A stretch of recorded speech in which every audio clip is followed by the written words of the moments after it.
when you're watching porn, you're getting flooded with a lot of dopamine. It's instant arousal, isn't it? With sex, dopamine has to build. So quite often, I can't perform, or it doesn't really fulfill me.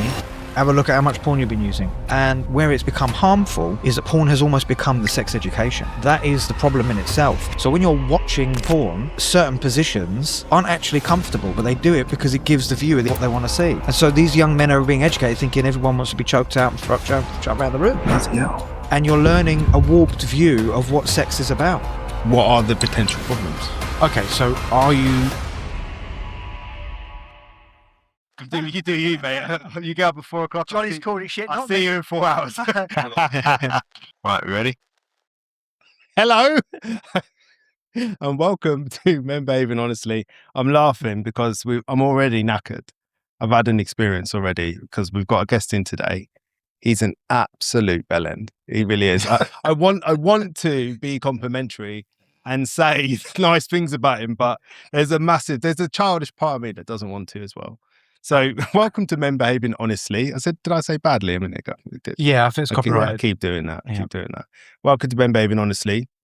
This is a place where we have raw conversations that sometimes get a bit uncomfortable, but are always honest. Today, I have two extremely bald people in here with me. I am literally the only person with any hair in this room. It's a real privilege. I'm here with Taner Hassan. Say hello, Tanner. Hola. Good afternoon. Hello. And I'm here obviously with the one and only James Scheibe. Say hello, James. Hello, everybody. And Are we ready? Are we strapped in? That's probably the last thing you'll hear me say. So over to you, James. That's it now, is it? That's it. I'm signed out. That got dark very quick, didn't it? Yeah. Okay, so shall we kick it off, shall we? Yeah. So, first and foremost, Tanner, lovely to have you on, mate, and thanks for gracing us with your presence today. Thanks for having me. Tell us a little bit about your kind of specialities and kind of what you do. So I am a psychotherapist and performance coach. So I work quite broadly. I'm an integrative therapist. So what that means is when I trained, I wanted to learn everything. I didn't want to just go down a CBT route or a person-centered route. I wanted to learn everything. So that way the way I look at therapy is it's like a toolkit, like a bag of tools. And whatever client I've got in front of me, I'll root in the bag and use the necessary tool for that day. So to do that, I need to learn all sorts. So I work with everyone really, and anyone that needs help. So I work in the coaching space, definitely with executives, people that are kind of performing, quite high performers and high achievers, but I've just got some bits that need work to help them thrive. I enjoy that. It's a very different way of working. So there's some corporate clients that I work with, which is great fun. I get to work with people in the public eye. That's really good fun. It's usually short term, but I've had some longer term clients. And they can be like fears and phobias, a bit of imposter syndrome, or just general therapy, or some of the more sort of attachment and trauma based issues, things that they probably wouldn't want to tell anyone about, which is the whole purpose of coming to therapy, right? But then I specialize as an addiction specialist around substance misuse and sex and porn as one of my main areas. And I would say the last couple of years I've had quite a lot of couples as well. It kind of changes. But my core area, I can work with many different areas, but my core specialisms and specialty really is addiction. Yeah. In specifically substance addiction and sex and porn. Yeah. And sex and porn is something we want to discuss today because me and Johnny both feel it's such an important conversation for men to have around porn usage. When does it become problematic? Yep. Sex addiction as well, and they're kind of conversations we'd like to kind of explore today. Yep. I suppose the first thing that comes to my mind is what drew you towards understanding and wanting to learn more about sex addiction and porn addiction? So first of all, for ease and for people listening, we'll call it sex addiction, but under the actual correct terminology, it's still not classified as an addiction as of yet. And the main reason is because you can't really have ethical tests, can't really test it on young teenage men around, all that kind of stuff. So it's still classed as compulsive behavior. So porn addiction and compulsive behavior really. But that's the only pompous twatty bit I'll ever say, just to put a point out there. I doubt that. Okay. There's still times. I've had 2 hours sleep. I'm very tired. What was the question? I've completely seen. It starts now. We're undoing it. What drew you towards Right, wanting to yes. focus on these areas? Okay. So actually, the main reason was, so as well as being a therapist, I pursued leadership management. So I've always managed services as well. So I like the both. Mm. I never wanted to lose sight of the client work. I love doing the client work, but I also wanted to sort of lead services. So I worked in prisons, charity organizations, community drug and alcohol services, criminal justice services, residential treatment. I loved working in private treatment. That was just a brilliant experience. And it was there that started that recognition that there was more work to be done. And the reality is, when someone's coming in for like alcohol addiction or substance misuse, and they're there for 28 days, they're not going to be able to manage everything. The whole purpose of treatment really is to contain your arse. That's really, it's the container. It's not where you get recovery. Recovery happens afterwards. So containment in the rehab is about giving your family a break outside, giving society a break, and giving you a break. And so that you can be held accountable, thaw out, learn a few things, and then take those tools and structure and discipline when you get out into society, and hopefully you stick with that, and then you have a much better chance. But what I notice in there, and it's quite common in substance misuse, particularly because that's what I worked in a lot, is you'd find people would want to fix, you know, whether it's the gym or it's running or it's cycling or it's food. The fixing would be, members of the opposite sex or the same sex, whatever it will be, but a partner would be that next fix. And sometimes in rehab, you'd have to remove people from treatment, give them warnings and all sorts, because there are boundaries to keep everybody safe, right? And the main reason is because in treatment, you don't know everyone's story. So you don't know if someone has been abused in any way. So you certainly don't want to encourage anybody cracking on with someone while you're in treatment. It's just not appropriate. So there are rules and there are boundaries to keep everybody safe. But sometimes people don't care about those boundaries. Some people don't know what a boundary is, and they learn all of that stuff in treatment. But what I've noticed is that people's sexual conduct was a thing, to be cliche, said person, what he feels his wife doesn't understand him. Suddenly he's got a connection with some lady he's just met in the rehab, and it's like very addict fashion, it's very quick.com, and this is it. She'll fix me. She'll this is the one. And it's caused a lot of problems for many people, not just in a rehab setting, but outside. And because I was working in that, I kept seeing that, and I thought, wouldn't it be really good to look at that area? And certainly working in the community, I had a lot of people that were around 7-8 years of sobriety or clean time, and those relationships with those next problematic area. And so I thought there's a big link there. And so I went to train with Dr. Paula Hall, who's a legend. So shout out Dr. Paula Hall, absolute legend. And she was brilliant, absolutely brilliant. And I loved what she had to say. It made sense to me.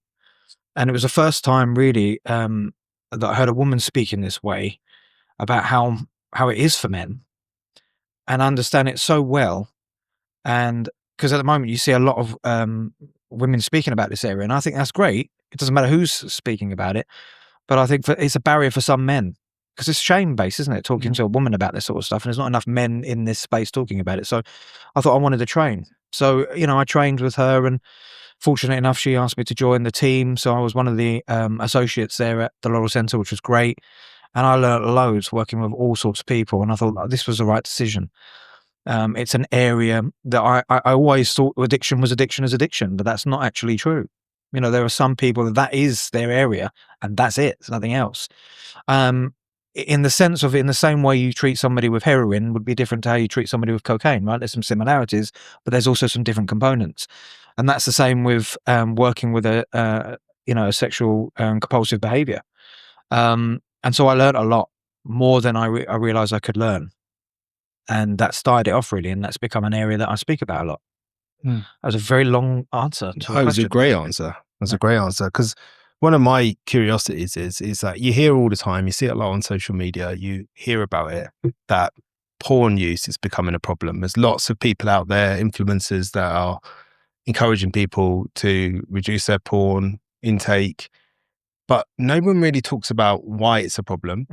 nobody really talks about how it's a problem. No one really talks about it's just like stop doing it. Mm. And I don't know how helpful that is. In fact, I think you're very likely to make people go the other way. Yeah. So if there was a problem with porn, what is it?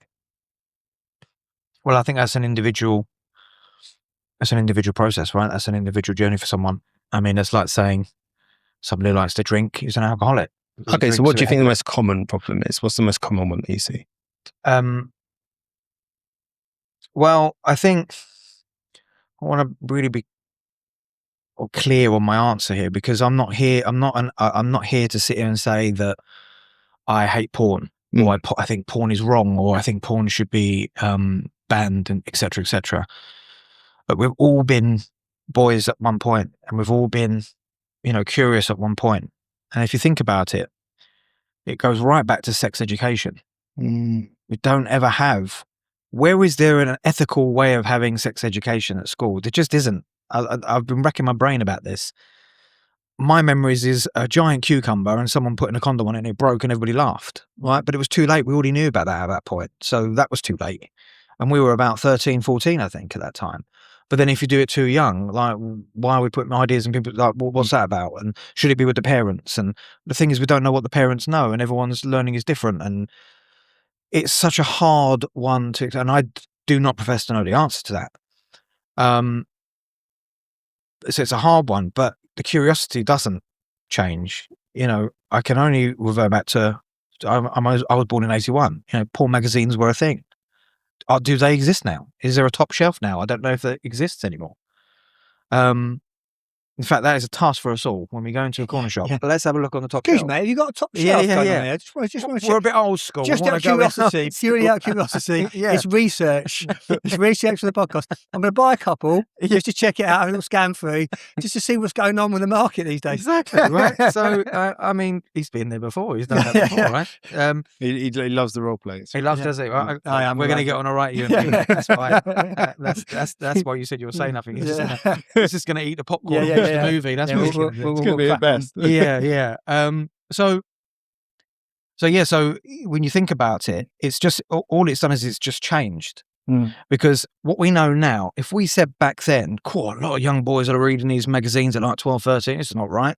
But no one was really saying that. There was no real campaigns maybe back then. I don't know. So I don't think it's changed. It's just the platforms have changed. The medium has changed, but then also the access to it has changed. So the access to it is immediate. You have to go through that whole embarrassment of looking for the top shelf, pretending you're looking at a magazine, and I've done all that. I'm trying to look. Slip into newspaper. Get a little hit. By the Daily Times. All of that. Was a 13-year-old buying the Times? Yeah. Really interested in the economy. That's right. Yeah, that's it. Yeah, exactly. It's interesting. A 12-year-old reading the Financial Times. Yeah. Brilliant.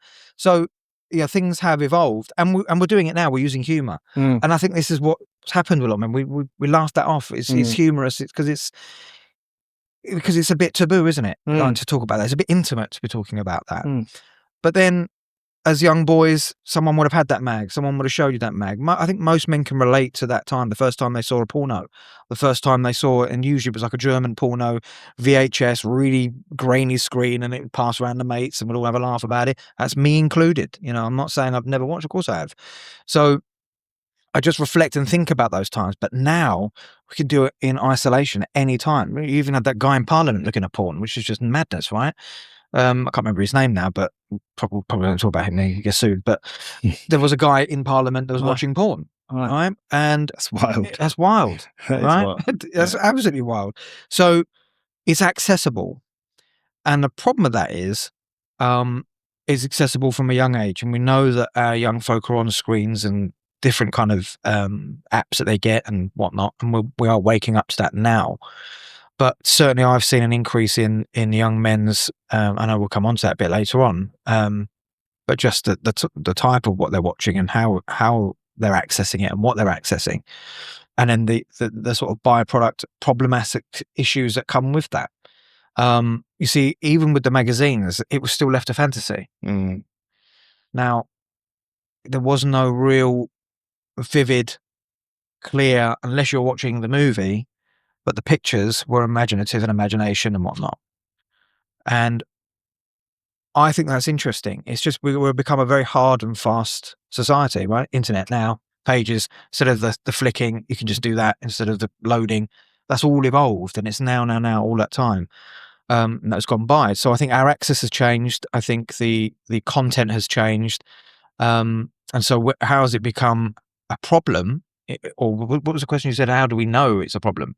What are the common things that you see that indicate to you it's a problem? Yeah, I mean, and that is the problem itself, is that there is no symptoms until it's too late. So it's not like, say, gambling and, you know, all of a sudden you're depleted of money and, you know, you're completely stressed out, and that's a kind of warning sign.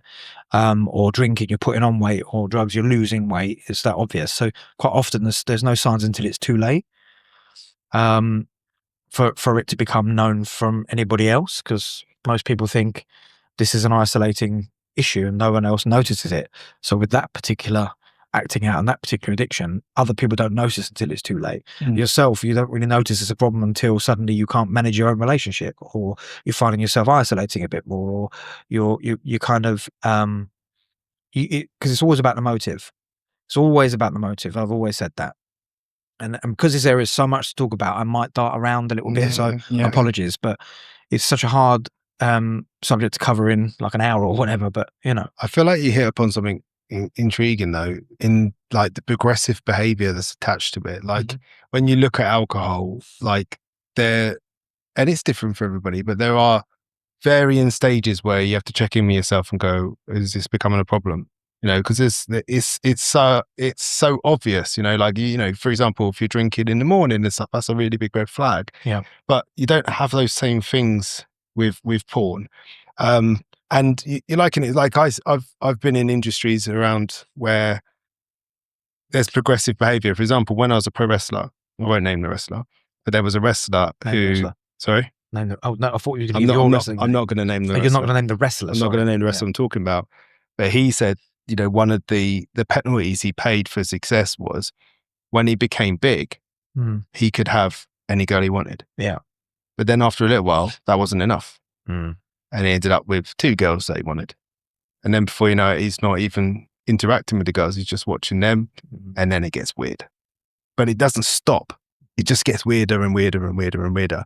And he said, and you get to some really, really dark places.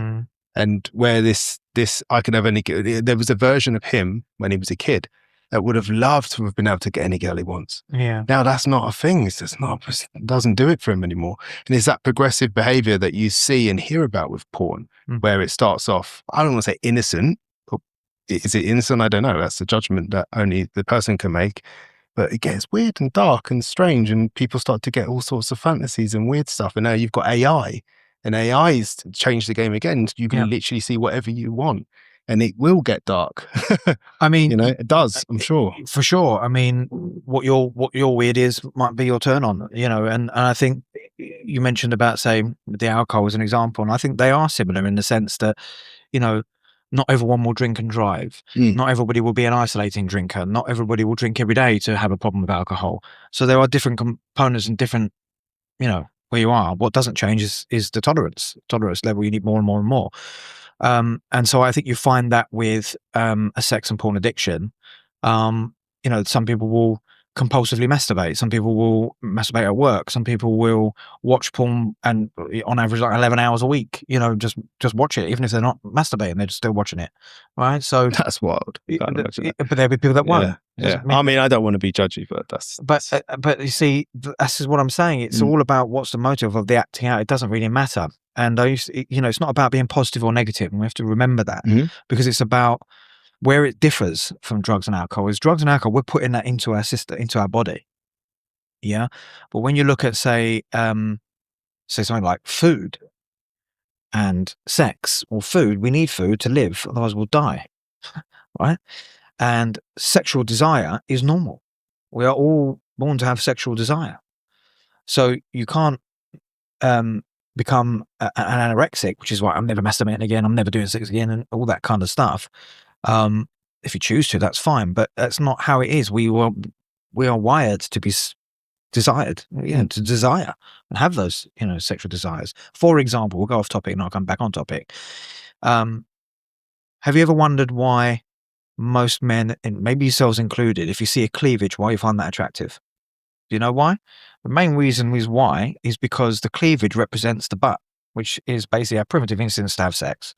It's things like that, that That's true. it's true, 100%. So, maybe don't quote me on 100%, but that's what I've learned. Oh, look, he's So- back. He's back. Well, I just thought about that. Yeah. I just thought about that. Yeah, Yeah. but that's my understanding. Get How a about slap that? with the misinformation. my- yeah. Yeah, God, that would be I horrible. thought it was an arse. Yeah. That's better than, isn't it? Well, no, for example, you learn this stuff. Like most women would look at a man's arms when they first meet them. Right? They'll look at you, but then they'll look at the arms. It's like an automatic program. It's because they're wired to, that equals security. Am I safe with this person? Are they safe? Are they safe? And like we'll look at certain things on a female. Right? What? Look at his arms. I'm not a female. I'm not gonna. No? No. No, it's just why I've taken it to a weird place. Like it's all. I don't know if I have. I think you So you might. mentioned weird 3 times, and then you've just been weird. So Well, there it is. this is why I said I said twice. Tune in next week when we talk about. That's all we've got time for today. And there it is. That's why I've not seen you for so long. See, there's so- the reason you remember now. So there were little things and little bits, and I don't know where I was going with that. I went off a complete tangent, but to bring it back. And so we have to remember these things, that it's about understanding your template, and everyone's template's different. I give Mary a bunch of tulips and she starts crying because it reminds her of when her nan died. I give them to Kevin and Kevin gets really elated because it reminds me when he goes to his nan's house for Sunday lunch. Our template's all different, and our sexual template's all different. Why is it some men like feet? Why is it some men prefer breasts? Some people prefer thighs. Why is it some women prefer upper body? Some women prefer a bit soft and cuddly. We have our preferences. And so our kink, because that's what you're talking about with that weird stuff with the wrestler guy, the kink doesn't really matter. Whether you're into someone wearing an outfit, whether you're into more than one person, the kink doesn't really matter. But sometimes I think it does. So for example, if you are a voyeuristic in nature, where you like to watch, that would suggest, in my experience, is that somewhere down the line you've observed love and you've not received it, but you've observed it. Let's go to some kind of crazy example: brother and sister's always getting the love from parents, and little boy's not getting it. It can become quite voyeuristic in nature, because sometimes we can sexualize our trauma that we experience. Which sounds crazy, right? No, that's interesting. Okay. So that's like your meanings that you're making only comes from witnessing it, not from actually experiencing it. Not always, but No. as an example. Right. There's just too many to go into, right? Okay, So right. Yeah. I'm just trying to give you a little taste of some stuff that perhaps I haven't talked about all the time to add some value of who's listening, that there is a lot more to it. But Yeah. we don't want to get hell bent on the kink. What I might think is unhealthy might be you're healthy. So that's why it's not about healthy or unhealthy. It's about, positive and negative. I know I said it wasn't, I made a mistake. It's positive or negative sexuality. That's what you want to establish. So through this process of porn and sex addiction and therapy, it's about establishing a positive sexuality rather than a negative. So when I say to you, I'm not against porn, it can be a positive sexual aid. It can maybe, for some people, what if you're really nervous and you've had a few bit to drink and you and your partner and someone says, "Have you got any porn?" And it's just like, it's trying to, I don't know, is that wrong? Well, actually, if it worked, and it can be a positive sexual aid to stimulate the mood, fine. I have a similar outlook on alcohol. So I don't drink alcohol, you know that. But yeah, I don't hate alcohol. I don't necessarily think it's wrong. My wife went through something a couple of weeks ago. It was really tough, and I poured her a glass of wine because I knew that she'd drink the wine and it would be helpful to her. She doesn't have a problem with alcohol. Yeah. Like she'd have a couple of sips of that wine. She'd be like, "Thank you, babe," and then she might drink the rest. She might not. So there's no issue there. Yeah. But for me, it's a whole different thing. I'm down the offie now, and I'm Yes, getting exactly that. some wine. So Human experience, Yeah, right? We yeah, yeah. experience. But, I love drugs and alcohol. They just don't love me. That's where I sit. That's all I need to know, is that they don't love me. I love them. They don't love me. I'm not here going to say, "Oh, it's wrong." I'm not going to be the worst anti-smoker because I used to smoke and suddenly you're the worst anti-smoker, right? And I've been down that road. So I'm definitely not against all of that. It's like, whatever works. It's a problem if you think it's a problem. Yeah. And I think the issue we've got is we've normalized to a position where, I talked about this on a podcast the other week, that to a point where most men, if they're honest, and people who are watching, when was the last time you masturbated without porn? Do you associate masturbation with porn? That's a really good distinction, because and nowhere do you hear people saying that masturbating is wrong. It's the porn bit, right? And then again, that's individualized. Nothing wrong with self-pleasure, man. Yeah, Nothing wrong with well, self-pleasure. this is it, and it's really defined. I can see now why you have trouble and you're careful about like answering questions like that, because there's a lot of nuance to it. There is a lot. Yeah. It's very individual. I think if anybody sits here and generalizes and tells you this is why for all men, they're talking nonsense, because you cannot. All I can give you is some of my experience and what I've learned and what I know to be true in types of clients that I work with. So to sum that up, to help that, usually when you look at it, it's to do, the issues are not the acting out itself, it's what's behind the acting out, it's the motive. So that acting out could be gambling for you, it could be porn for you. What's the reason? What is the what's the pain underneath, as Gabor Mate says a lot. That's the important bit. Is it a loneliness? Is it shame? A big part of addiction is shame. Massive part of addiction is shame. In fact, I would argue it's all shame based. But then you've got to look at its opportunity, attachment, and trauma. So it's relational. It's our little selves. It's intimacy issues. What does intimacy mean? Into me see, right? It's you see me. Well, porn is never going to let you down, is it? It's never going to judge you. It's never going to go, here again, are we? Never going to say anything like that. So if you've been through a shameful experience, or you're not very confident, you don't know how to approach a woman, you've never been educated, you haven't got the family that you can go, what's a clitoris? Where do you find that? Like, any of that stuff. I would say that where it's become harmful is that porn has almost become the sex education. And that is the problem in itself, because now you're looking at that to understand. But what you're understanding is a perspective and a viewer's view. You see, because it's still very much a man's world. It's not me being controversial, and it's not me being. I'm pro women. I think women should be running the world for the next 10 years just to repair all the madness that's gone on in the world. That's my honest view. I think they do a much better job than we've done. So I'm not saying, but it is a man's world. How many strip clubs are there for women? Doesn't exist. They have strip nights, but there isn't a regular strip club in every town for women. It's for men. It's always for men, servicing for men, because men were very visual. It is a bit of a man's world for sure, but men were very visual. So everything to us to stimulate us is visual. If you are in your partner, how many, I don't know many men that have had to dress up for their partner, and it might be a uniform or something like that.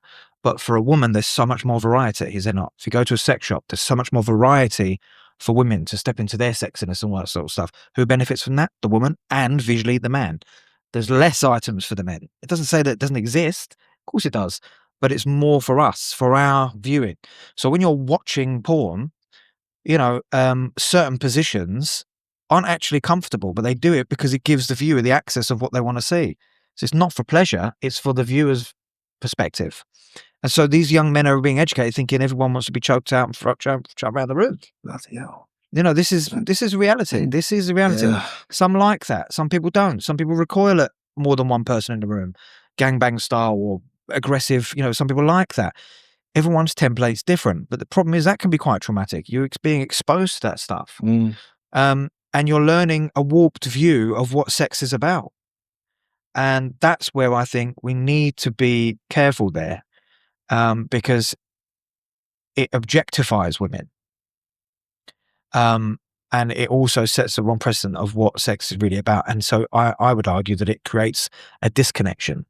So when you're finally together with someone, a lot of people are comparing themselves to the porn they've just watched. Oh, I can't do what he does. Well, hold on. You're forgetting there's a team in the room. He's taking loads of medication, right? And they stop, start. So what looks like an hour and a half of absolutely smashing session isn't actually that at all. It could be filmed over 2 days. Who knows? So it's not real. It's just not reality. That's really interesting to me. That idea that, at some point you're this clueless kid who is getting to the age where, sex is going to be something that you're going to be looking at doing and all that sort of, but it's already, I remember being terrified about my first kiss. I remember thinking to myself, how do I know how to do it when I do it right? Blah, blah, blah. Now you're talking about sex and you're talking about somebody watching porn. and God knows what they watch, God knows what they learn, God knows what they think is normal. They think they're doing the right thing, but they're not. And I mean, that's just horrifying. It makes me worry about my boys. It really does. Because it's different to when we were younger. Yeah, it is. Yeah, and so we have a responsibility as adult men to have those conversations. absolutely. If we can have those conversations, and really encourage our young men to ask feedback from the woman. Now, if I said this to a sort of 21-year-old me, I would have laughed and gone, "Oh, whatever, mate, I'm asking that question." But actually, there is great value, but you don't think about doing that because straight away you think, "Oh no, maybe I'm not enough. If I say that, she'll think I'm shit and tell everyone." And all this overthinking. But actually, that's kind of normal. Like when you go and have a massage, right? What constitutes a good massage? Most of the time, it's that the masseuse has done a great job because number one, she'll say, "Is that hard enough, or do you like it softer?" "No, that's perfect. Yeah, a bit more to the left. That's brilliant." And so she knows where you want it. Can't bet you're a nightmare in a massage. No, I'm pretty good. Pretty good in the massage. Thai massage is the best. I just let them go because they just, you're hanging in the air. Yeah. These little tiny lady feet up. You've ever had a Thai massage before? No, I'm like, what are you talking about? It's incredible. If you've never What had do you a mean Thai, you're hanging? you've had a Thai massage. Yeah. Right? Why is The that? littlest people, and they strengthen them, and you arch back, crunching away. It's brilliant. It's fantastic. It hurts at the time. Yeah. Afterwards, you're like, amazing. Don't know why we're going off on that Maybe I tangent. need that. But what I'm saying is, they are listening to you and understanding you and your body, and that's on massaging. Yeah. So why would we not do that in an intimate setting? What is that like when I do that? Not stick it in, hope for the best. That's kind of your learning, which is not right. We need the feedback. Can I ask you both what might be a difficult question? It's like, I know how this conversation is making me feel with two sons, but I know you both have daughters. How does it make you feel hearing all of that, thinking about your daughters? That might be really personal if it is, just shut me down. But Sweating. yeah, Would you that's like to hard. answer that question. How old's your daughter? 8. Mm. I think as I've been listening to the conversation, I'm trying to put myself in the shoes of the younger generation who've just been brought up with mobile phones and the easy access to this. And Tanner made a good point around the importance of having these conversations. And I would want that generation to be having more conversations around this, because I don't know how you guys were brought up, but when I was brought up, we didn't talk about stuff like this. Yeah. And actually, porn wasn't taken that seriously. Again, I'm a couple of years younger than you, Tanner, but not much. So yeah, 84. I'm youngest in this room. There we go. That's always nice to know. It's a rarity as you get older. Shame he doesn't look it, innit? I was thinking that, buddy. Oh, yeah. But yeah, it really does make me think about the importance of having these conversations. And the difficult thing, the challenging thing here is how we go about these conversations and when we have these conversations with these youngsters. And I think that's the first thing that comes to my mind. Yeah, it's really hard. And I mean, that's why we're trying to have these conversations. I don't know that we have the answer, but we're attempting it in a messy way. We're trying to have that conversation. We're trying to understand all the nuances of it. You make a good point that, I've got a whole bunch of questions that I'm not sure are really that relevant, because you've nailed it when you say it's so nuanced. And it's not, I can see now why you don't necessarily want to say something's good or bad. Like a very specific challenge that I encountered with, I don't want to say a client or friend, let's just say somebody, right? And they said that, their missus sort of said, "Hey, do you want to go up to bed?" and all that sort of thing. He says, "Oh, I'm feeling really tired. Sorry, babe," and everything like that. She's like, "Oh, no, it's fine. I understand." Blah, blah, blah. She goes off up to bed and off to sleep. And then he decided to masturbate to porn. And he looked at me and he was real distressed. And he's like, what the fuck's wrong with me? Why did I do that? Mm. And I'm like, it's a really good question. Have you asked him what's going on for him in his life? Is he stressed? Is he pressured? Well, that's what I came to the conclusion, that he's having a lot of stress and pressure in his life. Does he communicate with his wife? Probably not. No, probably not. No. So that's just one example. And he also makes a lot of assumptions. Right. A lot of assumptions. That sometimes men, we can treat women like batteries. We don't mean to, but we treat them like batteries. So I've had a hard day, therefore I'm going to go home and have sex, and that's, going to sort my day out. That's, battery. Hello. But that's not We don't mean to, but sometimes that's what happens, and that's not really it. I'm not saying women don't. I'm not a woman, and I always talk from the male perspective. There's plenty of people talking about the women's perspective, but not enough on the male perspective. I think it's important, especially when you're, which we'll get onto later, confusing with offenders and, an addiction, and porn and sex doesn't make you an offender. That's why it's taboo. And we've talked about that before many times. So I really think it's important that we talk to men about this. And it's not me saying, hey, this is really bad. It's just have a look, man. Like, when was the last time you masturbated without porn? Have you got used to using that all the time? What's that like without it? Oh, I couldn't do that. What are you talking about? That's weird. And it's like, yeah, well, what did they do before we had the internet and before magazines and sort of what? Masturbation didn't exist in the Roman Empire, right? BC, like what? No one masturbated. Yeah. Of course it did. Someone masturbating into their helmet somewhere. It's on 10. Into a cave somewhere, like on their own, like the fire. The twinkle of the fire just turned me on, and I was there 1 minute, and then I was there, and I was, and then it sort of changed, but it's these associations that we've created, and we can change those. Yeah. And there are people that will listen and go, I disagree with everything you're saying. I got no problem with it. This isn't for you. It's not about those people that are happy with that. It's a problem when it affects your relationship, when you are not intimate with your partner who suggested it, and you decide to go and have a cheeky little one upstairs on your own. There's something else going on. Now, you could say, not attracted to his partner anymore. Yeah. Drifting for the relationship, full of pressure and doesn't want to let anyone down. So therefore shuts down and needs an instant release to sort that out, and goes insular because it's quite isolating. So low self-worth, or loneliness, low self-esteem, attachment, trauma, opportunity, these are kind of the things, and then what's happening in that's caused that. So, is she completely overbearing and never validates his feelings and expects him to this, that, and the other? And so therefore, what he learns is can't communicate, can't let her down, can't say anything. So I go inward. Well, I have got my theories on it. I think it's something to do with the transaction. Right.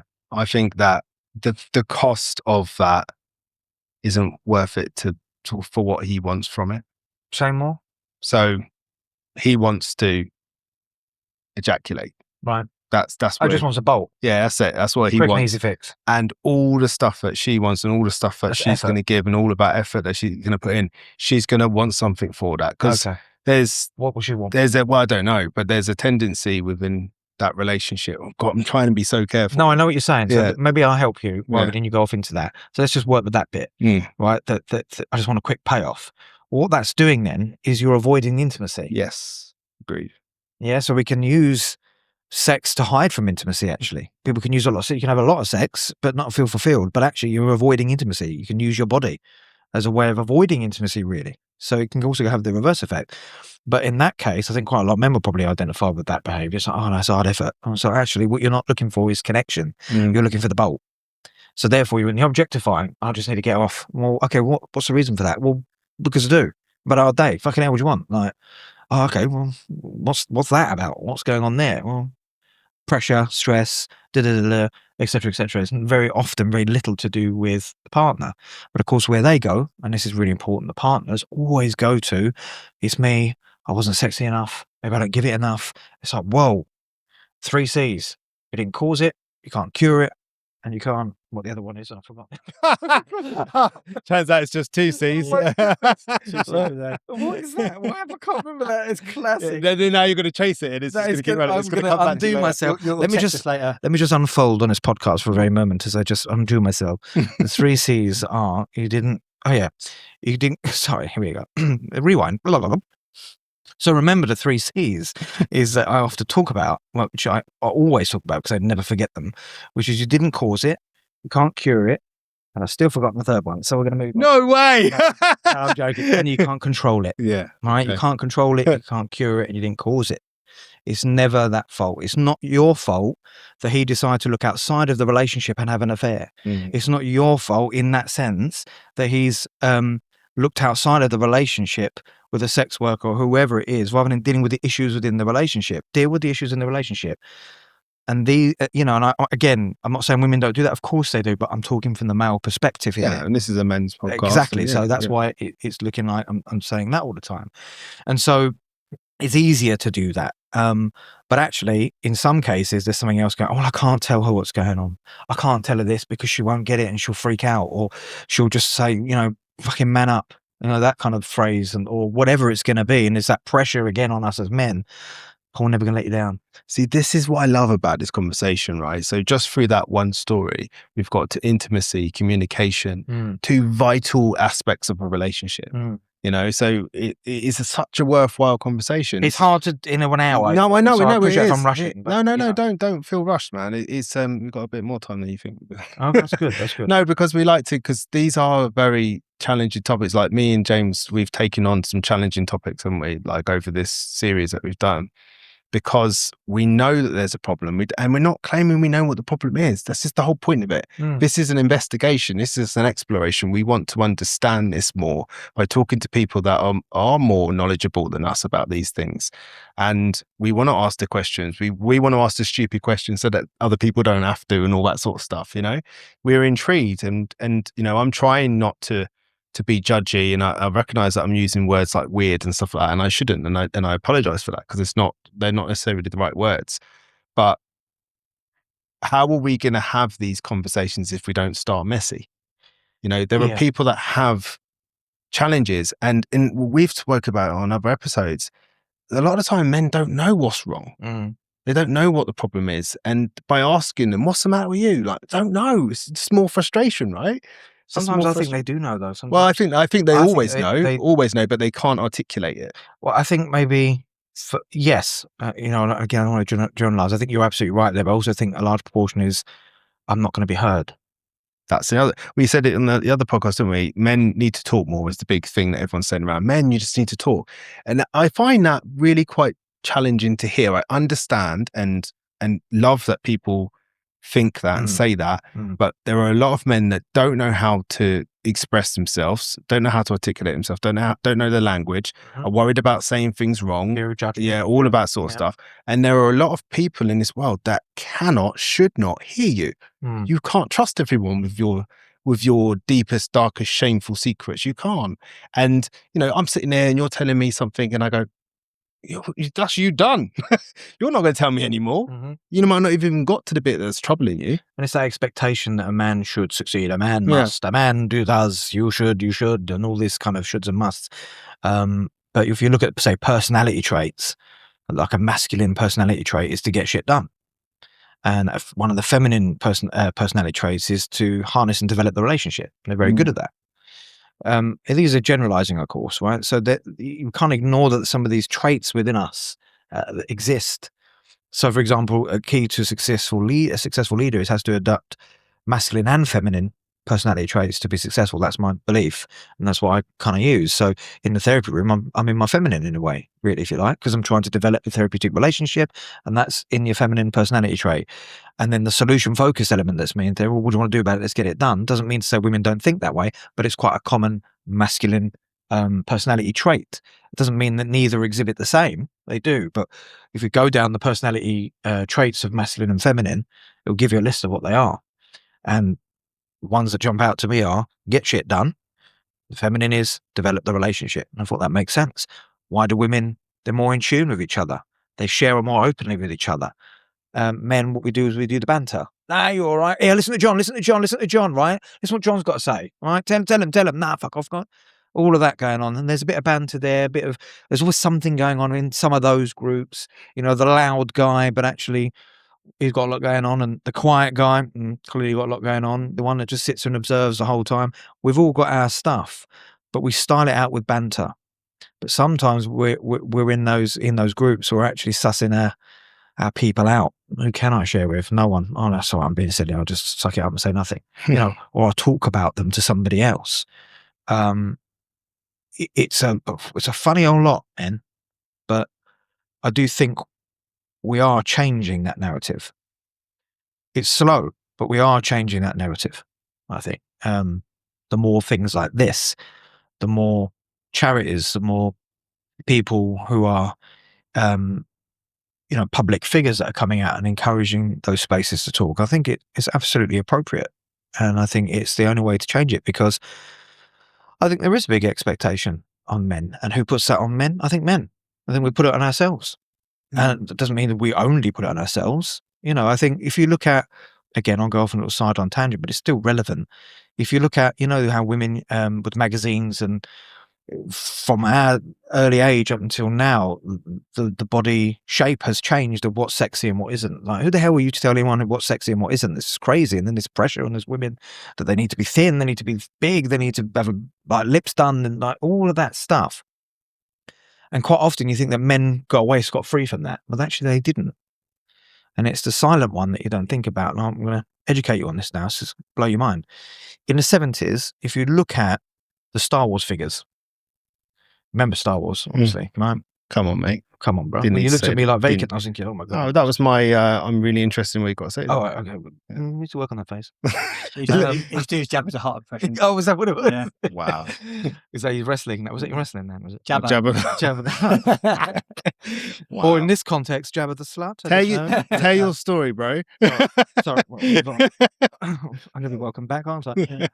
So in the 70s, the figurines, the action figures were like kind of slim, just normal.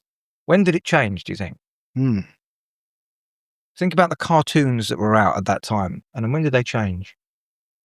I don't know. 80s. Was it wrestling? He-Man. Wrestling. He-Man wrestling, yeah. Steroids. Massive, Yeah. right? It says to be a man, you got to be big. You got to be Arnold Schwarzenegger. You got to be the Terminator. You got to be all that stuff. You've got to be Ultimate Warrior. You've got to be Hulk Hogan. Like Sylvester the Pythons, Stallone. Yeah. Sly Stallone. And it was just out there. Big, Yeah, big, you think about the movies like Rambo and all of that. Rocky Mhm. and you know, all of the Schwarzenegger films. Like Very masculine. This Yeah. is what a man Predator. is. This is That what a man scene is. where as what was that movie where Arnold Schwarzenegger and the guy that played Apollo Creed and they go and the muscles like Predator, that's like a right. classic. Is it Predator? It's Predator in there, yeah. God, Yeah. you son of a bitch. Yeah, that's it. Absolutely, right? But that's the kind of thing that we'd look at and we go, yeah, they're like super. Because if you look at in the 70s, Superman, Yeah. Christopher Reeves, legend, right? Was he massively buff? No, it's true. Yeah. He wasn't. He was No. he looked like a Superman. He was quite tall and quite large. But at that time in that decade, that was, wow, you look like a Superman because of your height and the tallness and the dark and the handsome and all that kind of stuff, right? But as we move forward in the 80s, it became big and then steroids become a big thing. And so these kind of wrestlers look like supermen. They looked like super. They were just huge, weren't they? And there was a massive big thing around steroid use, as you will know, in that field. And so that pressure on men on all the magazines, and then it changed again, Men's Health.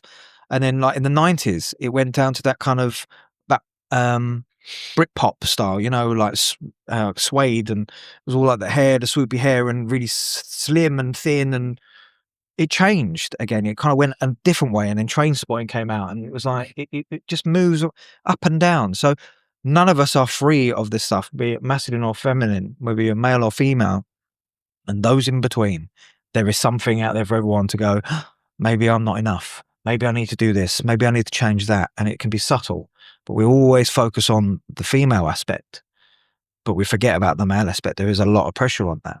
And if you're really honest, and I find this fascinating, and I used to think this when I was younger, I would, and this is the bias that you programmed. I was programmed, was if I liked a girl and I saw her, but I'd seen who she'd been out with and the type of men she'd been with, I think, she won't go with someone like me. Because I was always short, you know, I'm 5'7", but back then I was 4'9", trying to get out there. With massive big glasses, which are in fashion, and hair down to here, and look very, very different, right? And I thought that's what, because I looked to them and thinking that's what it is to be a man, or to be successful with the ladies is to be big and tall and all that kind of stuff. And then you realize that that's quite a lot of them don't want that, you know, and it doesn't mean to say they do, but some don't. Some people like the funny guy. Some people like the one that's just going to treat them well. Some of them like the really tall, dark and handsome. You know, it used to trigger me on the Love Island show. He has to be tall. He has to be dark. He has to be handsome. And I go, listen, there's short kings out here, bruv. We're doing all right. Like, what are you talking about?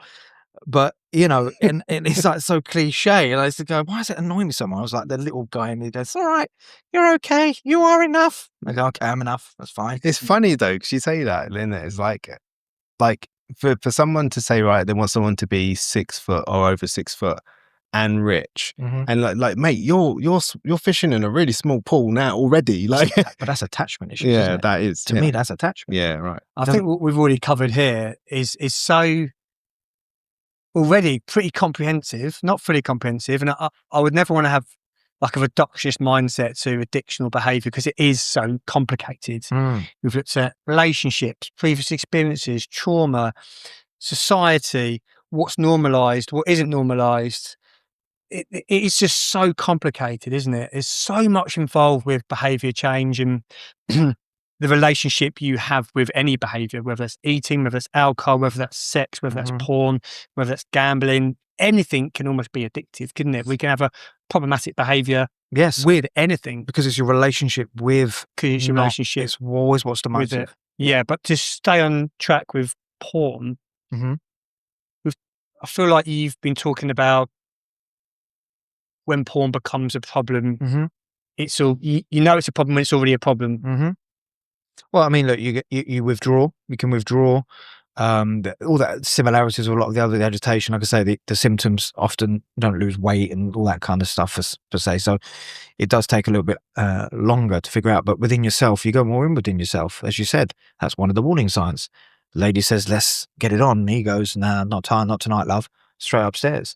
Sometimes men will identify, "Yeah, not tonight, love," because they did it earlier on. They've got nothing left in the tank.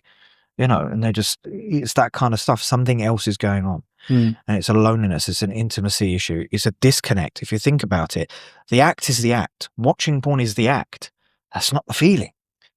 It's the act. And that's the bit that I think is important here. And like for the guys listening that they're drawn to this, they're like, porn, that's interesting. Because I've had a few worries about that. I've had a few moments where I'm a bit worried about it. And it's like, okay, well, it's not about that. And I think that would be nice for you to talk a bit more about if you're cool with that. Yeah. Okay. Which specific bit would you like to talk? Well, just like that feeling that they're having where they're like, is this a problem? I'm a bit worried about it. Like, and you're saying, well, it's the act. It's not the problem. So what are the potential problems? Okay. So are you avoiding sex to go and use porn? That's an issue in itself. What's the reason for that? Is it that you're not compatible with your partner? Are you not enjoying sex with your partner? Sometimes people were like, because we haven't even talked about dopamine yet. Let's look at that for a minute as another component to it. Is what are you getting? We're getting dopamine all the time, right? Seeing you earlier on, dopamine hit. Having a laugh, dopamine hit. Coming in, seeing the venue, new venue, dopamine hit. Phone call, you got the job, dopamine hit. Everything, dopamine. Screen, real, dopamine. Did you get a new job? Huh? Did you get a new job today? No, I'm just saying in general, like I'm being attacked. Carry on. It's what I've had to put up with all fucking day, mate. Tune in next week and we will Shit comments like that is Wow. what I've been able to put up with. Sorry. Yeah. I think Feel sorry for me, but anyway. Well, I don't feel sorry for anyone. We can air the resentment here. We can on camera. We can unfold. We can unpack it. connect. Just pretend I'm not here, lads. You crack on. Okay, fine. And so I've lost my train of thought. Dopamine. Thank you, dopamine.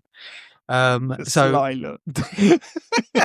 And I can't get away with that because there's 3 different cameras as well, so that's been picked up of the He just said side prick. Yeah. That's what he said. So dopamine. So you got to imagine that when you're watching porn, you're getting flooded with a lot of dopamine, and it's quite quick releasing. Whack, dopamine. It's instant arousal, isn't it? It's instant. Porn goes on. Whatever you go to is the thigh, the this, the leg, the foot, the whole thing, whatever it is, boom, you're in it. You're instantly aroused. And then there's the pleasure. With sex, dopamine is slower releasing. It has to build.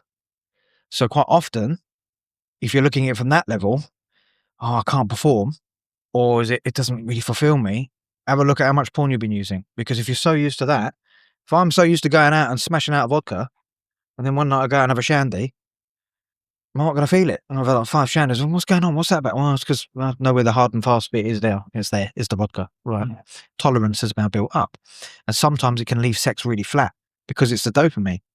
And if you stop doing the porn and work on your relationship, most of the time you'll see that change. If that's that issue. Yeah. But there's so many others. Maybe the relationship isn't right and you don't know how to articulate this stuff. Maybe you're in an abusive relationship. Maybe you are feeling less than your partner. Maybe you feel trapped in your relationship. Maybe you've got some attachment issues. There's so many different avenues, and I work with all those individuals and understanding that, especially from a trauma perspective, an attachment perspective, and the opportunity. You know, well, I'm in this hotel room. What am I supposed to do? I'm alone. I'm away from home. Oh, so you're lonely? Well, yeah. Oh, okay. Loneliness is a trigger. Okay. So suddenly they're with their family, with their partner. They're not. They're on their own in the hotel room. And what they're really saying is, is it because I'm codependent? Is it because my attachments? What does that look like? How can we explore that? So your coping mechanism is this. In the same way that I've had a hard day, get your wife a glass of wine. Normal. That's the coping mechanism until that now becomes the destructive mechanism. So it's not the problem, because porn is the coping mechanism, isn't it? You know, the sex addiction, the validation, the constant different partners. That is the solution. That is the coping mechanism. But it's a destructive one eventually. It's not the actual answer. So it's going underneath that and finding out what that is to get a better positive relationship with sexuality, with your own sexuality. So then you're able to then look at that. Performance is a big one for that. So sexual performance, lots of men in their heads around performing, erectile dysfunction. Or, and they've had it medically ruled out. There's nothing wrong with you. You're absolutely fine. You're perfectly fine. It's your head. Well, stress is not an aphrodisiac. Pressure is not an aphrodisiac. So what's going on in your life? What's your lifestyle? What's your well-being? But also, if it's like you're not sure if you're pleasuring your partner, or you think she's not into it, is she people pleasing you? Is she having sex? Oh, I'll better give him some sex tonight. I mean, that's awful, isn't it? No one wants a relationship like that. And it becomes mechanical and contractual. It needs to be fun. Sex needs to be fun. You've got to enjoy it.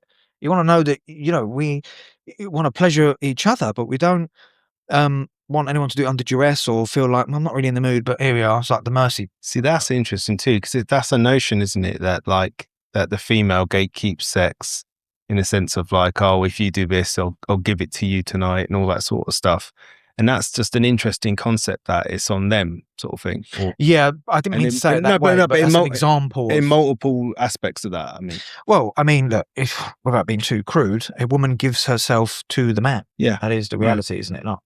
If you want to go down that road from a psychodynamic route, she's vulnerable. She opens herself to allow him to enter. And I think there's something quite poetic and beautiful around that, but also quite, that is true.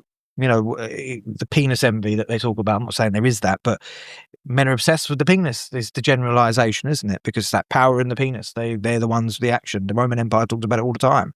It was always obsessed with their penis. Yet the ancient Greeks were saying that the bigger penis you had, the more dumb you were, because I guess they were liking it to a donkey. The smaller the penis, the more intelligent you were. So it's interesting how civilizations through time, that's how they saw things. I don't know why. You were born in the wrong era, mate. I don't know why I know that. Why have I ever mentioned that? I don't know why I mentioned that. I don't know why I mentioned that.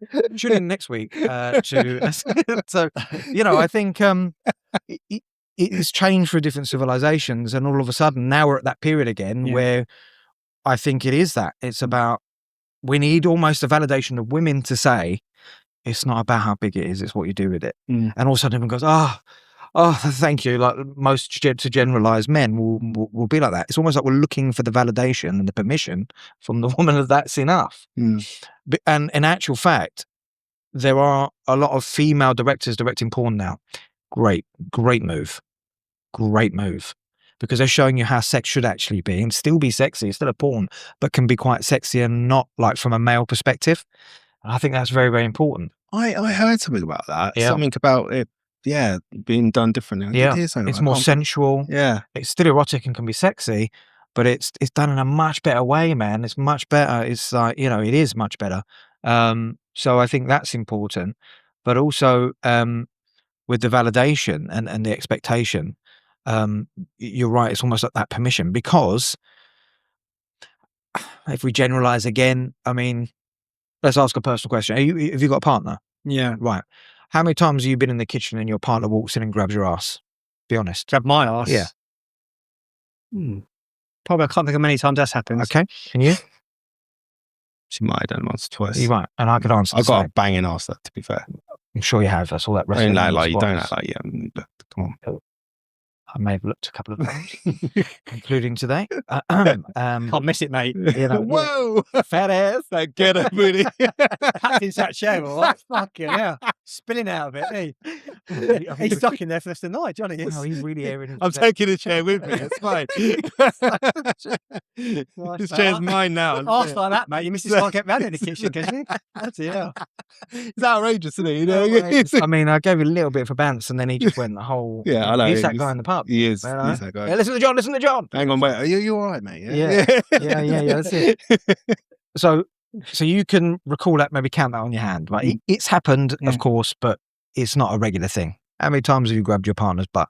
Oh, Daily occurrence. I couldn't even count, yeah. Right. And yourself? I don't do any of that. We just pray. Never, mate. Never done it. Never So done you it. did, And my wife's saying, liar. Right? Yeah, I speak to afterwards. But do you see where I'm going with this, right? Yeah. That is who we are. Mm. You know, and Love and arse. What can I say? but it's can't so to Don't help, know it. no, but to when you mentioned about like it's at the mercy of. I mean, Yeah. I think men always show their interest, Yeah. and it's not to say women don't do that. Of course they do, Mm. but to generalize, most men would say, yeah, of course, every day. Like my wife will say it to me, and we'll joke about it. And I'll say, "Be concerned the day I stop doing that, darling." You know, Yeah. that's Well, we were talking about it earlier. There's You a know, real where that yeah. happens, where it's a video of him smacking on the bum when she's unloading the dishwasher, which I'm told is very annoying by my wife. yeah. And then he doesn't Just one not day, yet. and she's like, "You all right?" You know, it's a concern. You know, Yeah, because you know, it's a change of behaviour for a start. but we want to touch. Yeah, And it's like we do that in early dating. And that's one thing I work with couples as well, is to go back to that, because we stopped doing that. In those first 9 months when you're chasing the oxytocin, you know, and you're bonding with each other, we'll touch weird and wonderful parts of our body just to touch the person. The earlobe, back of the knee. Like, these are not sexy parts, but we somehow just want to touch our partner. yeah, it's in the back of my knees, but It's an ego deflation. unbelievable back of the knee action going on. Right, there we go. See? I've And never heard that in my life, Johnny. No, there you go. See, you heard it here first. so he uses humour as a deflecting Yes, message trying on to tool, deflect, which says he's yeah. feeling uncomfortable, which means we need to go in and we need to talk to little Johnny. Go ahead. How old do you feel now, little Johnny? I feel my age, believe me, 45. Yeah. Yeah, okay. He's not ready to go there. He's not ready. Right. He's not. It's still comfortable.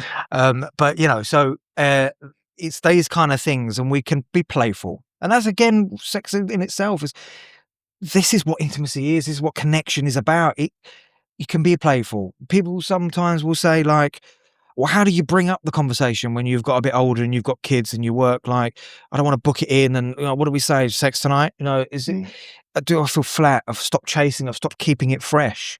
So that, again, looking outside of the relationship is like, well, actually bring it back into the relationship and talk about that. Don't book it in. You know, are you a couple that as soon as you've had sex and it's finished, you lie there and go, right, we need to do shopping today. And we need to go and pick up and go into that straight away. Ruins the moment, right? So talk to your partner about that.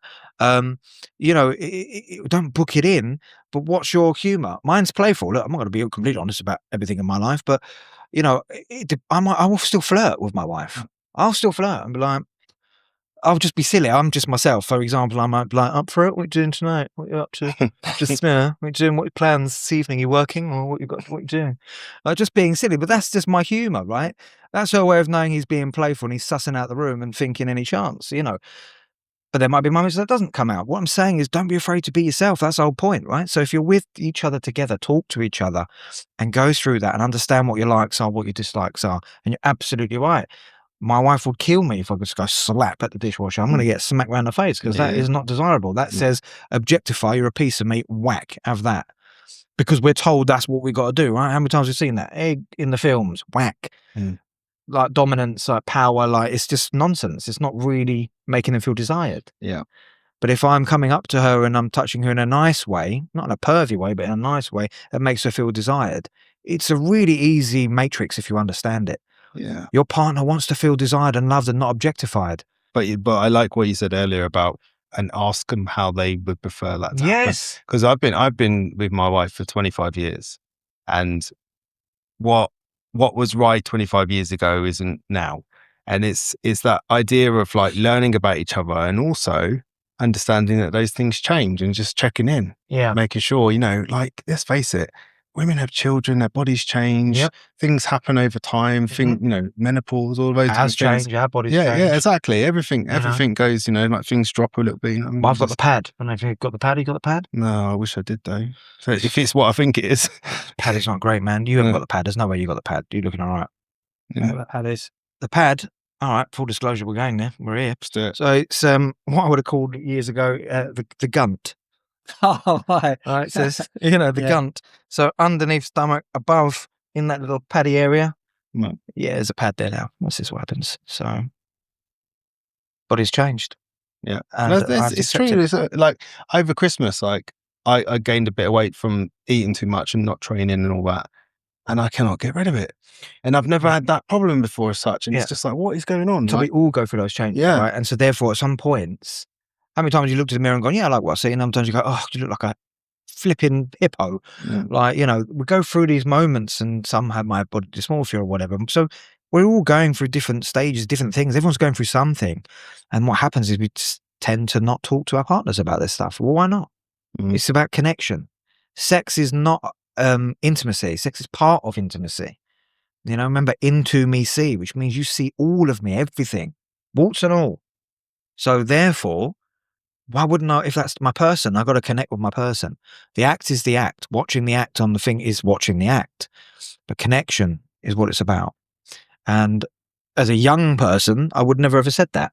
I'd have gone, no, it's not about that. We're talking about connection. Well, that's what parents do, isn't it? You just wouldn't think of it that way. And that's fine. And maybe we won't educate the young to think of it that way. But as long as at some point in their life when they review and they've settled, that they come to that level of understanding. So you're not still like 45 running around with a different partner every night thinking you're, the governor, and actually really you're empty inside, lonely, and that's really what you want. But you don't know how to be that way, how to really connect. And that's the kind of stuff I like to work with, really. Yeah, so that's some of the when I've worked with people that have been in situations around adultery, one of the things I find really interesting is that people choose to look outside of the marriage because the idea of having that conversation, part of the problem, not the whole problem, but one of the things that's difficult is to have that conversation, whatever that conversation is, about whatever's changed in their relationship or whatever's difficult in that relationship, because that could mean the end. And you don't want to really find out that answer, so you do something else instead. So it's so interesting to me, like you were saying, if you were to look at, and I'm not saying it is or it isn't, but if you were to look at, say, adultery as an addiction, there are some hallmarks perhaps, but if you were to look at it like that, it's not really about, like you said earlier, it was what the 3 C's that you sort of remember. Yeah, you didn't cause it, control it, or cure it. Yeah, so it's that notion. It's like it's not that person's fault as such. It was more that they're maybe trying to, and there's lots of different reasons why people do it. Yeah, when it comes to adultery, I wouldn't necessarily. I'm not against it. I wouldn't necessarily class it as an addiction, because I think there's far more going on for that person. I think there's attachment issues without a doubt. I suppose what I'm saying is you can look at it from a perspective where someone is sacrificing everything for one thing. And there's a compulsive behavior attached to it where they can't stop doing it. And when they do stop doing it, they get drawn back into it again. And usually, in my experience so far, is they don't feel enough. Yeah. And they feel less than their partner. Yeah. Which is, again, avoiding that conversation of attachment styles. Now you're getting into absolutely. Now you're getting onto a really juicy subject around: are you anxious? Are you avoidant? Are you secure? Or are you disorganized? Which is anxious and avoidant. The notion being disorganized means I want the love, but I'm frightened of the rejection. That's always a wild notion, isn't it? Isn't it really? But I mean, are you done with the porn conversations? Do you want to move on to attachment, or you got some more? While we're on that theme, I think it'd be really useful to talk about attachment, because I think it's such an important subject to look at, because there's some big themes that we're navigating here, and one is relationships, it's connection, it's intimacy. And to build connection and intimacy, part of that is to build connection and intimacy with yourself. And part of that is to try and develop a bit more self-awareness. And I think having some awareness on how you are in relationships, in relational dynamics, is really important. And you're talking about something really relevant in the conversation, which is around attachment types. So let's explore that. Well, you know this one because I always say this to you. Self-acceptance transcends self-improvement every time. Every time. If you don't accept who you are, all these other stuff, external things mean nothing. So understanding who you are and being and accepting who you are, you need to grow for that. You need to learn about that. And so part of that learning is understanding what I am and what I'm not, what's missing, what is changing, what I need to work on. And then when you get to that place, then you can be of value. If I can't love myself, how can I love other people? I need to fill my own cup, learn to love myself, learn to like what I see first, then love what I see, and then be careful I don't love to what I see too much, because then we go into the other territory. And then I can radiate outwards. You know, two types of people in this world, radiators and drains. Which one are you? I like to be a radiator. You know, I just naturally is who I am. But when I was in my addiction, I was a drain. Fucking drain. So I give off and attract that energy of where I'm at. So if I'm in that kind of place, I'm around those people. I don't want to be around positive people. Cheer up, mate. You'll be all right. Come on. Drop me out. I don't want to be around those people. So if I'm not loving myself, then I'm probably going to be around people that aren't loving themselves also, and then wondering why these relationships aren't working out, right? So as soon as I fix up and start to like where I'm at, that energy radiates, and you start to attract the right people, or see the opportunity. Attract, yes, but as I've grown as a practitioner, I'd say it's seeing the signs. It's all to do with our reticular activating system, I believe. It's the filter in our brain that we need, that focus, you know, what you think about, you become. What you become, you think about the most, what you focus on. Because you have about 75,000 thoughts a day. So what you're focusing on is that I am worthy, I am enough, and I do deserve. And all of a sudden you're now looking and seeing those signs that are there, rather than if you was in your stuff, seeing something, go, oh no, I can't talk to her, oh no, I can't approach, etc., etc. So I think that plays a big part. So I think understanding who you are, but everyone's journey to that point is different, because of maybe we weren't loved enough, maybe we weren't encouraged enough, maybe we weren't given the right opportunities, nature and nurture. All these things play a part. And I do believe if every single one of us was told we were loved and we believed it and we were shown it, and it was just complete guidance and compassion and just all that beautiful thing, I think most of these problems wouldn't be. But we're all a melting pot of different people. We are all from different walks of life. We've got different ways of being brought up. There's no training course to be a parent. So, you know, you kind of mixed in the pot and roll the dice, and that's what you've got. So we have to learn from that stuff.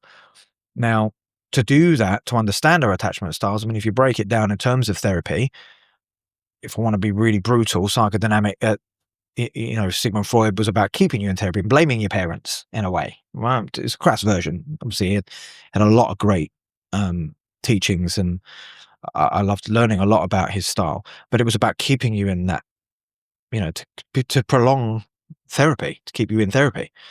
And then someone like Alfred Adler come along and said, what do you want to do about it? You know, well, where's the solution? We can't change that, but what do you want to do? So I like to adapt a bit of both, but I always find time to understand your template. What is your attachment like? What is your family of origin? What was it like growing up?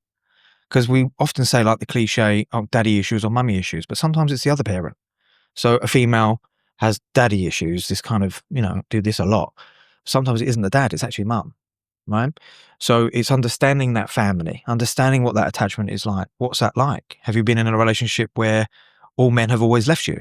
Father left you, or brothers died, or, you know, so sometimes that's going to play out in the partners that you're seeking out, an overcompensation, or a kind of negative review. Well, they're going to leave. So I'll be, you know, everyone's got a different template, a different avenue. So understanding the whether you're secure. The secure is in terms of the attachment, which is answering more of your question, really, I think, is where you cut your finger, there, it will all be okay. And every time that person's there, giving you that, the caregiver's there, giving you that need. Oh, that's nice. You know, evidence suggests that the longer the child sleeps with the parent, the more secure they become, because at night they wake up. Where's the parent's there? Okay, great, I'm secure. And they can develop to be more secure, right? They're always there. Anxious is where I think a lot of us can be in, because sometimes the caregiver's there, sometimes they're not. When you've got two working parents, this increases that. Dad, can you come to the football game? Yep, no problem. Dad, can you come to the football game? Got to go to work. So sometimes there, sometimes not. You know, people on their phones, kids talking to their parents, they're on the phone. Yeah, that's lovely, love. That's good. Yeah, that's brilliant. Yeah. They're feeling that. anxious, where they at, they can develop that from the caregiver. And of course the avoidant is they're never around, so they learn to hug themselves. Mum and dad always working. Dad's works away in hotel rooms, and mum just holds it all together and is super mum and doing the house and going out to work. And I get home from school and I learn to sort of play on the street and no one's really looking at me. I'm not accountable. I'm kind of an avoider, really. I'm just like, I don't need anyone. I'm all right. I'm okay. Or something. That, do you see what I mean? I mean, these are just an example where I'm speaking very, very, very quickly today, actually, but it's because there's so many nuances, as you say, and so much detail to talk about. But it speaks to what you said earlier when, I was very specific about that situation, and, the person that's opting to use porn over being with their partner. And then you're asking like, well, what's going on in that relationship? Yeah. So there could be a problem in that relationship that they're avoiding, and it comes back to the attachment styles of what's going on with the parents. Yep. So there's a massive problem that they don't know how to even look at or attempt. Yes. What do you mean I can just get rid of it all by doing this? Yeah, man, let's just do that. Yeah. And you can see why it becomes the choice. You practice that behavior enough times, it becomes the solution until it's not. And it makes sense, doesn't it? Because it's like a path of least resistance, isn't it? Yeah, That's the easy part. It feels right. It makes sense. Pick up my phone, I don't hurt anyone. It's not hurting anyone. It's fine. All subconscious. Yeah. And how hard is it? You've got that kind of craving or desire or that need that needs to be satisfied in that moment. So you reach for the easiest thing to solve that need. I think it's an unconscious process. I think if the unconscious feeling is overwhelming enough, it will influence cognitive thought. Because I'm sure in his right mind, he'd love to be with his partner. That example you gave earlier on. But there's an unconscious process that something has happened, whether it's the relationship or what's going on for him, what's going on with him in himself. And these are some of the things as just one of the examples. And I've worked with many clients of all sorts of different avenues, and it's mind-blowing. I learn from them as, I'm not a textbook person. I'm about lived experience. The textbook is important and I have to learn the stuff, of course. But I learn a lot from my clients. I'm thinking, that's interesting. It feels the same there, but it's a different situation. That's very interesting. So I'm learning all the time. And then that makes it a little bit easier. And then I'll take that to my supervision and we'll explore it. And, what does that bring up for you? And then you learn transference and sexual transference and counter-transference. You're like, what the hell's all that? You have to learn all that kind of stuff, right? So one of the ones I wanted to quickly mention before we move on was about sexualizing our trauma, because I noticed you did a face as I said it earlier on, like, oh, that's interesting, I want to know about that. So to give you an example, I worked with someone a long time ago, and they imagined they didn't have parents, and they would imagine that one of their parents was on TV all the time. They'd look at that person on TV and think, yeah, that's my dad, that's my dad, that's my parent. And they were a wrestler. And that transformed into something else and become quite homoerotic in nature.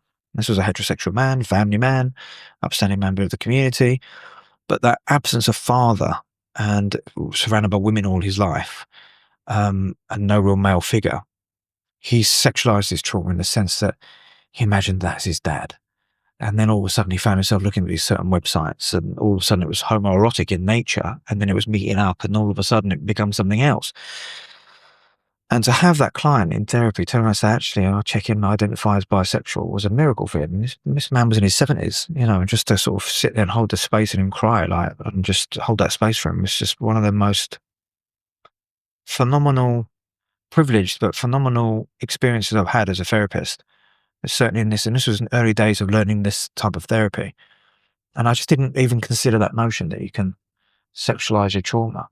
That's amazing. And it kind of makes sense. Yeah. I worked with somebody else who felt abandoned, and the abandonment, and they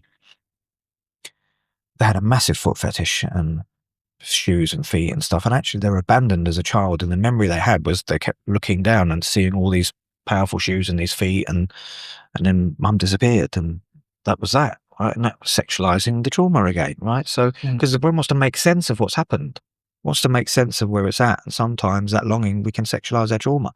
And that's why you can't treat addiction as addiction, because that component there is not relevant in substances. There are some different components that you would work on. It goes deeper than just classing it as an addiction. There's some areas of the way you work with a client. So when you say Some of it's sexualize, psychosexual. are you referring to like arousal? So what I'm saying is, the person who, if you trace back that person who had lack of father and went into fantasy, that's my dad. That's my dad. This powerful wrestling person. And as I grew older, that kind of need to go and seek out father figure, but actually ended up kind of homoerotic stuff. Well, actually, his emotional need is what it is. Yeah. So as a child, we seek love, and sometimes as an adult, it comes in the form of sex. That's wild. That's amazing. Right. So if you think about it, your little you is really looking for that connection, that love and security. So that's the sexualizing, that's the trauma response, and that's the sexualizing the trauma sometimes. So therefore that fantasy becomes something else. It becomes something a bit more tangible for that person, in that particular person I worked with. And, you know, obviously I'll never ever name a client or be specific in detail. And I've definitely changed a few things for the story, but, you know, that's an example, you know, and the foot fetish thing and that kind of stuff, you know. So yeah, so there's lots of different, it's never simple. It's never simple, is it? The understanding those, the drivers, the reasons, and building that awareness is what we're talking about there. Do you find that really helps with someone's compassion for themselves? Because we can be, go back to what you said earlier, guilt, shame, I'm weak, I shouldn't be doing this. Yeah. And that just reinforces the behavioural loop. When you start to explore some of these reasons and you unpeel those layers on deeper and deeper into the center of the onion, do you find clients are able to find that kind of compassion because they can go, oh, this kind of makes sense, there's a reason for this, it hasn't just popped out of nowhere, there's some real deep unconscious drivers that have influenced who I am today? Do you find it helps with kind of just being a bit more compassionate towards themselves? Well, I think you got to understand, they've got to get a sense of understanding of who they are, their identity and what they're about and what makes them tick, to be able to then get into the space of compassion. If you rush that process at the beginning too quick, they're going to be like, I feel no compassion. I feel like a piece of shit. Yeah. I'm doing this to my family. Like, what am I doing? So it comes with the process, doesn't it? As you get further down the process, at some point when people are almost ready to be compassionate, if you push that too early, they're going to push it away and go, I'm not going to be compassionate towards me because I'm a fucking wanker. Right. Like, no chance. Yeah. Compassion towards this prick, no way. And it's like, who's that speaking? Who's that talking? Where did you learn that from? Yeah, and that's that judgmental stuff, isn't it? Yeah, absolutely right. But it's that self-loathing, that kind of negative view on self. But you have to get to a place, and therapy isn't really a place to keep talking about the problem, despite what some other coaches might say, or other practitioners in hypnotism, or, you know, everyone's got a viewpoint on their approach. I think all of it works. Coaching has its place, therapy has its place, and, you know, hypnotists have its place, and they all want to help the client, but the way they do it is different. And some people I spoke to, their view go, well, it's always talking about the problem. It's like, well, it depends on the therapist that you are. Remember, Freud, talk about the problem. It's your parents, it's your family, it's this, it's that, it's understanding. That's great. And you'll be in long-term therapy because you'll be unpicking stuff forever. And Adler says, well, let's move forward. What do we want to do? So integratively, I'm like, we need to go back as far as we need to go back and keep talking about that until we've bored that to death. But then it's always going to be, what do you want to do about it? Because I can't change that past. You can't change your past. What do you want to do about it? How is your past impacting? Why are you robbing your future because of your past? What is it we can do now? What is it you want to do now? How do you want to look at it? For example, the healing is, you know, I've cheated on my partners all my life. Okay, what's the amends there? Well, my next partner, I'm not going to cheat on her. Okay, that's a great amends. That's a great start. We can understand where that's come from and what's happened in your behavior. But actually in the now, we could work on some stuff and some solution. And then once we start working through and unpacking them, what they want to work on, then we can start building that compassion back. And I think that's an automatic process for some people. Yeah. That automatically they go, right, I get it. Yeah, there's that aha moment. Comes with time. It doesn't always happen. You don't always get them aha moments. But I think, well, what else is there? And my view is, look, in my addiction, because I'm in recovery, I'll be 20 years this year. And, you know, do I want to keep giving myself a kick in? That's what kept me out there. Yeah. At some point, you'll go, that's done. And now I'm working towards moving forward. So now, surely I've got to have some compassion for the guy. I was an unwell person. Yeah. You know, and a lot of my views weren't right. I thought I wasn't worthy of love. And I grew up in a loving household. Well, go figure that one. You know, so it doesn't make you bad people. You was an unwell person. And so Yeah. that's how I really want to make that very, very clear. And how is it helping you keep whacking yourself with that stick and having no compassion for yourself? Well, until you let that compassion in, you're not going to allow compliments in. You're never going to look at compassion for anybody else. It's just going to keep you back in that problem. And ultimately, if you don't change, you'll go back to the acting out. Yeah. This links back to what you were talking about at the beginning of the podcast, which is around having a diverse toolkit. And if you're stuck with one tool, eventually that is going to stop working at some point. And to take someone for maybe more of a psychodynamic approach, which is understanding the past, understanding the unconscious drivers, etc., then move them down the place towards maybe solution-focused therapy, maybe some CBT. And it's a process that involves different tools at different times, depends on the individual. And we've discussed today how fucking complicated this stuff is, but it's been beautiful to look at just some of the different angles and positions. Just feels we're kind of getting towards the end. I think there's one thing I want to just pull out from what you said earlier around these thoughts, these cognitions, these belief systems. How much do you see the power of our thoughts into driving our behaviours? Well, as an integrative therapist, I'm also an unconscious mind therapist. So a lot of work there I learned around the unconscious process and how powerful that is. So I like to remove the impactful feelings. So my understanding is that sometimes the impactful feeling, if it's impactful enough, it will alter and change the cognitive thought. So, for example, your cognitive thought, like we're doing now, we're talking now back and forth, you're listening, that's all cognition, that's all cognitive. When you have an itch, if you're speaking to me now, you have an itch on your leg, you don't think, oh, I need to move my arm here, and then I need to move it that, and then I need to scratch that, and then I need to put it back and do that. You don't think like that. It's automatic. That's your submodalities. That's your subconscious. It's just automatic. You're breathing in, you're breathing out. You get up and walk. You don't go, you just do. To wrap this podcast up, I can't help but notice your t-shirt, jumper. Oh yeah, my sweatshirt. Just quickly mention out, and then we're going to have to wrap it up. Fine. The Recovery Cartel. The Recovery Cartel is a recovery-inspired clothing brand that myself and another therapist created. It's the people in the garment, not the garment. Yeah, the garment is the garment. Nice. That's the people in the garment who represents. People who want to recover out loud. You know, things have changed with social media and the way that people step into their sobriety, recovery, sober-free or alcohol-free or whatever it is, mental illness, physical illness. It doesn't have to just be addiction, right? So it's about recovery, what it means to you, and it's about a celebratory way of doing that through clothing. There's loads of t-shirts. This is just our signature classy brand, but there's loads of phrases. You know, we do recover, practice progress, not perfection, trust the process. So yeah, you can check them out. Check us out. Well, it's them out. It's me. It's us. Yeah. So Where can they go for it?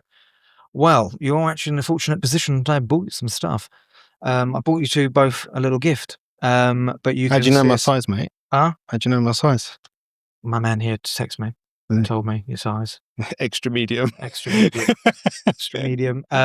So you can see us at the Recovery Cartel on our Instagram. Really, that's the easiest way, and then our link to our website's there. But it's really good stuff. It's been really exciting. You know, some lovely people have really reached out to us, which is great. Probably won't mention their names because that might be a bit wanky, but they're in the public eye and they like it, and we're going to meet and you'll see some reels and my stories will be going high. But for now, I thought I have got you a cheeky plug, a premium hoodie. So this has got the little holes in the sleeve. I'm actually doing a TikTok shop style, aren't I? No. Right. So this is Trust the Process. And that, sir, is for you. Can't help but notice it's blue. It is blue. Yeah, that's nice. And then this one, my friend, is called Ginger Biscuit. And this is our Recovery Cartel. My wife's nicking that, I can tell you. She's totally nicking that. Which is Protect Your Peace. I'll be lucky if I get to wear that once. And that is for you, sir. I hope you like them. And if you don't, just give them back to me after this podcast. I won't ever tell anyone about it. Thank you, brother. So that's what it's a little about. gift. Yeah, thank you, Tanner. All the other guests, that's watch great. out, man. Look, you're coming underprepared. Yeah. Every guest now needs to bring us something. That's the way it is. I think so. This is going to be a swag dream. I want a gift. What have you brought for me? Well, truth serum, I wasn't going to bring you anything. It was my partner, Nick, who said, make sure you give out gifts on the podcast that you do. Well, thanks, really Nick. important. I knew it. I knew you would. No, I mean, thank you for the gift, but more importantly, thank you for the energy. Yeah. Thank you for the knowledge. thank you for the depth, the breadth of this conversation today. Yeah. I have found it very powerful. It's only a smidge. There's so much more, as you say. It always is. All we could, as a podcast, we only can got 2 cover hours, so mate. much. Really. Jesus. Do you know what I mean? I'll wrap this up, shall I? Do you know what I mean? Loves to chat today. I really enjoyed talking with you guys today. Yeah. It's been really quite interesting to talk about other stuff I've not had a chance to talk about around. That's that what we're area. trying to do, man. Yeah, That's what this is all really about. appreciate it. It's Having wonderful. different conversations. I think today what you've witnessed is the essence of this podcast. You know, men being vulnerable, men being honest with themselves about how they feel, exploring their emotions, talking about things that feel uncomfortable. All of that has been hit today. If you want to follow us on Instagram, it's Men Behaving Honestly. As we repeatedly have said in these episodes, sign up to the newsletter because we're going to be doing some stuff this year that you don't want to miss. It's in the early stages, but we're going to be doing workshops and we're pushing towards a retreat. Hopefully on the retreat, we can invite amazing people like Tanner over. But I want to say thank you to you, mate. You've been an absolute legend today. Thank you today, mate. You continue to just blow my mind. You're something else. And thank you for watching. See you next time. See you next time. I like it. Yeah, mate, I get to say I don't know why I said that. No, after I that. need It's to. so weird. It needs to close with me, Sorry, man. sorry. See you next time. Shut up. See you next time. You do you, mate. You get up at 4 o'clock. Johnny's called it shit. I'll Not see me. you in 4 hours. Right, we ready?